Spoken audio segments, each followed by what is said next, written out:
क्या होगा? क्या कोई भी निजीकरण की कोई भी प्राइवेट कंपनी ऐसी है जो हमारे विभाग से बड़ी हो? कोई भी प्राइवेट कंपनी ऐसी है जिसका विभाग से ज्यादा टर्नओवर हो? कोई भी प्राइवेट कंपनी ऐसी है जिस पर हमारे विभाग से बेटर इंजीनियर हो? कोई भी प्राइवेट कंपनी ऐसी है जिसका अनुभव हमारे विभाग से ज्यादा हो? ऐसी कोई कंपनी नहीं है सर। और प्राइवेट कंपनियां जहां जहां पर काम कर रही है वहां पर सर ये जो दरों की दिक्कत है, हम लोग यूपी में जो 0 से 100 यूनिट देते हैं वो 3 रुपए 33 पैसे पे देते हैं, जबकि मुंबई और उड़ीसा में जहां पर प्राइवेट कंपनियां काम कर रही है वहां पर सर 5 रुपए 33 पैसे पे दिया जाता है। 101 150 यूनिट तक 385 और वो लोग देते हैं 8.5 पर। 151 से 300 यूनिट हम लोग देते हैं 5 रुपए पे, वो देते हैं 8.5 रुपए पे। 300 से 500 यूनिट हम देते हैं 5.5 रुपए पे, प्राइवेट कंपनियां देती है 15 रुपए तक। और 500 से ज्यादा यूनिट हम देते हैं 7.5 रुपए पे और वो देते हैं 15 रुपए से ज्यादा। बिजली की दरों को सर कैसे रोका जाएगा? 3 मिनट हो गया आपको, 3.5 मिनट। 5 मिनट तो नहीं, 5 मिनट आप देते हैं। 5 मिनट एक प्रश्न के लिए उत्तर भी आना है, प्लीज बताइए। मेरा सर 5 मिनट आप देते ही थे सर। बताइए सर पहले क्वेश्चन पे सर आप पूछिए प्लीज सर। तो बिजली की दरें जहां भी प्राइवेट कंपनियां सर बिजली का प्राइवेटाइजेशन हुआ है वहां पे बिजली दरें बढ़ी है, और उड़ीसा जैसे स्टेट में ये प्राइवेटाइजेशन फेल भी हुआ है सर। आउटस्टैंडिंग की हालत सर, आगरा में टोरेंट कंपनी का निजीकरण पे दे दिया गया था, तब 2200 करोड़ का वहां पर बकायादारी, और ये वहां पर सरकार और टोरेंट के बीच में तय हुआ था कि 2200 करोड़ रुपए उपभोक्ताओं से लेकर सरकार में जमा किए जाएंगे। आज 15 साल होने के बाद भी वहां पर वो पैसा नहीं जमा हुआ। तो जो आपकी आउटस्टैंडिंग 1.25 लाख करोड़ है, जिसमें से 22,000 करोड़ आदरणीय मंत्री जी के जो दूसरा विभाग है नगर विकास विभाग, उसकी अकेले की आउटस्टैंडिंग 22,000 करोड़ रुपया है। तो इतनी आउटस्टैंडिंग जब 2200 करोड़ रुपए हम वसूल नहीं पाए सर, तो 1.5 लाख करोड़ रुपया प्राइवेट कंपनी से कैसे वसूलेंगे अगर प्राइवेट कंपनी पे चला गया सर?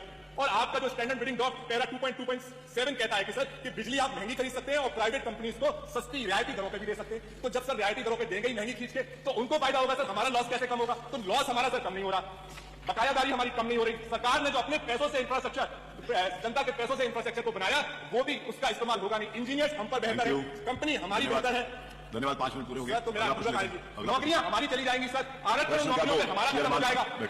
हो गया? नहीं, मेरे को सबके प्रश्न नहीं, 5 मिनट। अनुपूरक मैं आपको 3 मिनट से बोल रहा हूँ कि आप अनुपूरक पूछो, आपने पूछा नहीं। आपको मैंने 3 मिनट पहले पूछा, प्रश्न किया, आपने पूछा नहीं। You are not interested in your questions, you are not interested in your questions, you are interested in your lecture, भाषण में आप इंटरेस्टेड। आप उसके ऊपर नहीं। अब 5 मिनट से ज्यादा मैं प्रश्न पूछने के लिए समय नहीं दे सकता, मुझे सारे प्रश्न लेने। प्रश्न संख्या 2 श्रीमान खान। मैं आप अनुपूरक नहीं, उत्तर भी नहीं दिलवाऊंगा क्योंकि 5 मिनट से आपने ज्यादा ले लिया। मैं उत्तर भी नहीं दिलवाऊंगा, आपने ये विषय ही नहीं है। मैं आपको 3 मिनट से बोला था कि आप अनुपूरक पूछिए। आप 1 मिनट आपको बुलाता हूं, आपको बुलाऊंगा। आप विषय ये है कि अगर एक प्रश्न पे आप लोग 15 विषय, मेरी बात सुनिए माननीय सचिव जी, मेरे पास 20 प्रश्न है, सारे माननीय सदस्यों के प्रश्न मेरे लिए इंपॉर्टेंट है। मैं एक प्रश्न पे 10-20 मिनट नहीं दे सकता। तो 5 मिनट हो गए ना, 5 मिनट हो गए, अब हो गया। आप देखिए, मैं उसी समय सीमा के अंदर उत्तर दिलवाऊंगा। अगर आपका प्रश्न भाषण ज्यादा हो जाएगा तो मैं अगला प्रश्न लूंगा, उत्तर नहीं आ पाएगा। आप समझिए, ये आपको मालूम है, मैं कई बार बोल चुका हूं। मैं बहस नहीं करूंगा, प्लीज बैठिए। 5 मिनट वो पूछे, 5 मिनट आप पूछो, 10 मिनट मंत्री जवाब दे, 20 मिनट क्वेश्चन होगा, बाकी मैं 20 क्वेश्चन कैसे लूंगा? पूछिए, सीधा पूछिए, 1 मिनट पूछिए। आप भी मेहनत करते हैं, सारे बाकी 20 सदस्य भी मेहनत करके लगाते हैं ना। बाकी सदस्यों को बोल दो कि बिना मेहनत के कोई लगाता हूं, सब लोग मेहनत करके लगाते हैं। प्रश्न पूछिए आप। मैं आदरणीय मंत्री जी से पूछना चाहूंगा कि सरकारी कर्मचारियों को हितों में ध्यान रखे, कंज्यूमर्स के हितों को ध्यान रखे, किसानों के हितों को ध्यान रखे, गरीबों के हितों को ध्यान रखे, निजीकरण के प्रस्ताव को तत्काल रोकने पर सरकार विचार करेगी या नहीं, और करेगी तो कब तक, और नहीं करेगी तो क्यों नहीं? कितने महत्वपूर्ण प्रश्न पर हमें आपने अवसर दिया। गुस्सा अच्छी बात है, this is not the way, please no. गलत और सही आप नहीं तय करेंगे, आप गलत और सही तय नहीं करेंगे, और बहस भी नहीं करेंगे। आप बहस भी नहीं करेंगे और गलत सही भी तय नहीं करेंगे। गलत सही तय मैं करूंगा, प्लीज बहस नहीं करिए। मैं यहां पर बहस करने के लिए किसी के साथ उपस्थित नहीं हूं। मैं विधानसभा सारे सदस्यों के हित के लिए चलाता हूं, सबको अवसर मिलना चाहिए। माननीय अध्यक्ष जी, हम आभारी हैं कि आपने इतने महत्वपूर्ण प्रश्न पर हमें अनुपूरक करने का अवसर दिया।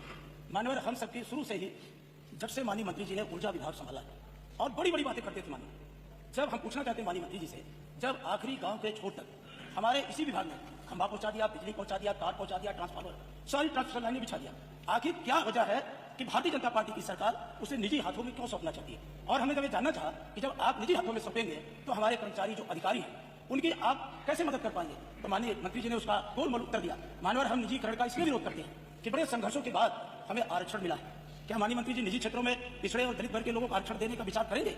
और फिर माननीय मंत्री जी कहते हैं प्राइवेट, तो प्राइवेट आपने आगरा, नोएडा, जिन कंपनियों को आपने मौका दिया, क्या वो कंपनियां सस्ते रेट पर बिजली उपलब्ध करा पा रही? तो माननीय, कहीं ना कहीं मंत्री जी निजी हाथों में देकर के उत्तर प्रदेश के अंदर निजीकरण का बढ़ावा देकर के पिछड़े दलितों के आरक्षण के साथ एक घोर अन्याय करने का काम कर रहे हैं। तो माननीय, हमारी आपके माध्यम से माननीय मंत्री जी से पुरजोर अपील है कि आप जो खासकर पूर्वांचल विद्युत वितरण निगम को प्राइवेट हाथों में देने का प्रयास कर रहे हैं, उसको तत्काल रोकने का काम करें, व्यापक हित में। धन्यवाद। मंत्री जी, माननीय दोनों सदस्यों ने एक बात बहुत सही कहा, वो ये कि भाजपा के पहले की सरकारों ने बड़ी मेहनत और बड़ा संघर्ष करके बिजली विभाग को यहाँ तक पहुंचा दिया। और कहाँ तक पहुंचा दिया वो मैं बता दूं, पहुंचा यहाँ तक दिया कि जो उड़ीसा की बात हो रही थी उसका 1.5 गुना रेट से पावर परचेज एग्रीमेंट इन लोगों ने पिछली सरकारों ने, भाजपा की पहली सरकारों ने किया। और वो एक बहुत बड़ा कारण है आज हमारे बिजली विभाग की दुर्दशा। दूसरा, बड़ी मेहनत करके 2017 में जब इन्होंने गद्दी छोड़ी तो उस समय हमारे विभाग का जो घाटा था माननीय अध्यक्ष जी, वो 1,42,000 करोड़ रुपए का घाटा देकर के माननीय योगी जी की सरकार को विरासत में गए। बड़ी मेहनत करके इन्होंने वहां तक का घाटा पहुंचाया। अब हम उसे कम करने की कोशिश कर रहे हैं।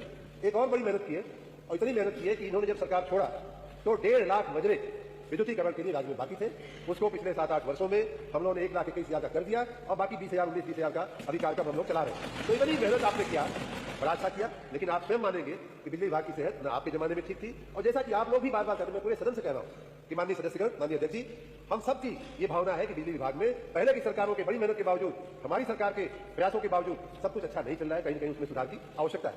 हमारी सरकार के हम कुछ उदाहरण भी देना चाहेंगे। पहली बात, आपने कहा कि जहां जहां प्राइवेटाइजेशन का प्रयोग हुआ है उसमें बिजली के दाम बढ़े। ये बात सच नहीं है। और ये बात भी आपको ध्यान में रखनी चाहिए कि जब नोएडा पावर कंपनी को नोएडा का काम दिया गया तो उसके राष्ट्रपति शासन में हुआ, कांग्रेस की सरकार थी, और उसके तुरंत बाद आपकी सरकार आई थी। अगर आप चाहते तो उस प्रक्रिया को रोक लेते और कहते कि नहीं, उत्तर प्रदेश का जो सरकारी विभाग है वही संभालेगा।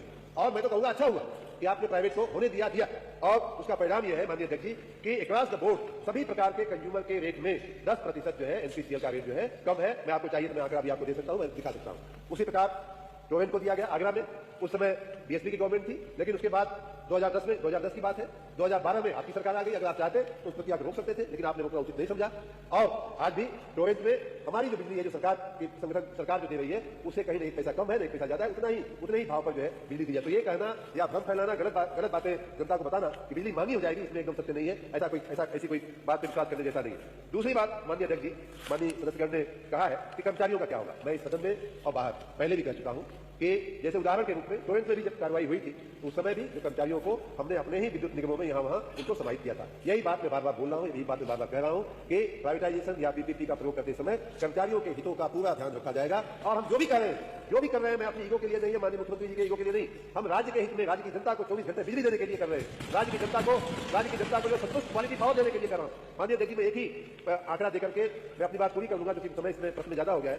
माननीय अध्यक्ष जी, पूरे देश का जो पर कैपिटा बिजली का कंजम्पशन है, आपने बहुत प्रयास किया, आपने कहा आपने बहुत प्रयास किया। पूरे देश का जो बिजली का कंजम्पशन है वो 1395 यूनिट का है, पर कैपिटा जिसको कहते हैं। और उत्तर प्रदेश का उसका आधे से भी बल्कि कम 663 यूनिट का खाली है। हमारे कहने की सामान्य रूप से समझ में नहीं आता है, लेकिन बहुत से ऐसे राज्य जो हमसे आगे नहीं होने चाहिए, उन राज्यों में भी प्रति व्यक्ति बिजली की जो खपत है, कंजम्पशन है, हमसे कई गुना है। उदाहरण के रूप में पंजाब में 2350, राजस्थान में 1345, उत्तराखंड में 1520, महाराष्ट्र में 1588, मध्य प्रदेश जैसे राज्य में 1232, मतलब हमारा लगभग गुना है। बिहार खाली हमसे पीछे है 329। तो क्या हम उत्तर प्रदेश को उसी रफ्तार से चलाना चाहते हैं? हम चाहते हैं कि बिजली जो है वो विकास का एक बहुत बड़ा कारक होता है। हम चाहते हैं उत्तर प्रदेश देश के विकास में, विकसित भारत बनाने में उत्तर प्रदेश अपना बड़ा योगदान करे। इसलिए हम इस दिशा में जाने की कोशिश कर रहे हैं। और जो कुछ नया सोचना, हमारा कोई फिक्स एजेंडा नहीं है, हमारा कोई फिक्स वो नहीं है। आने वाले दिनों में चर्चाएं होंगी, उसमें बहस होगी, बातचीत होगी, और जो रास्ता राज्य के जनता के हित में होगा वो हम क्या करेंगे। माननीय अध्यक्ष जी, हमने पूछा था जब आप प्राइवेट कर देंगे तो आखिर जो हमें संविधान प्रदत्त अधिकार मिला अक्षर का, उसका क्या हुआ? नहीं बोले। हमने पूछा क्या आप निजीकरण करने जा रहे हैं? वो तो आ जा रहे हैं। आपसे हम सीधा सवाल का उत्तर चाहते हैं। माननीय सीधा ही उन्होंने दिया है, उन्होंने सीधा ही दिया है कि पिछली सरकार में भी टोरेंट का हुआ था, खत्म नहीं किया। टोरेंट का हुआ था, खत्म नहीं किया, तो सीधा तो दिया। पिछड़े वर्गों सहित सभी वर्गों की प्रगति, कमजोर पिछड़े वर्ग की कैसे?